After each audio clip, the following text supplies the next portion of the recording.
Hello mga kasisi, kukwento ko lang sa inyo itong kinainan namin somewhere in Tagaytay. Hindi, malapit siya sa Tagaytay. Actually, sa Lalayan, Silang. Yung hindi mo aakalain na may ganitong kagandang place pala. Kasi sa labas, unexpected naman talaga. Sabi nga,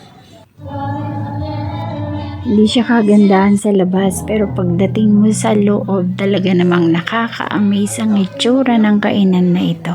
Malinis siya at presko. Marami ding pwesto na pwede nyong pagpilian.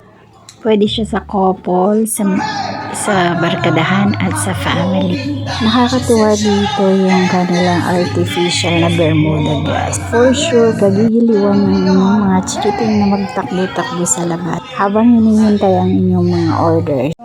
Meron din silang shampoo po dito. Yan, yung tipong gusto nyo i-release ang inyong sama ng loob, magbayad lang kayo dyan. Tapos free na kayong magbasag ng mga bote. Meron din sila ditong bilihan ng mga pasalubong.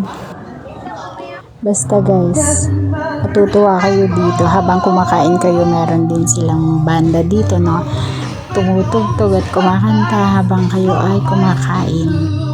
Ito ay isang Filipino resto bar at cafe bistro. Kaya't subukan nyo na ang Kubli Resto Bar. Dito lang yan sa Barangay Lalaan, Silang, Cavite. Tara na!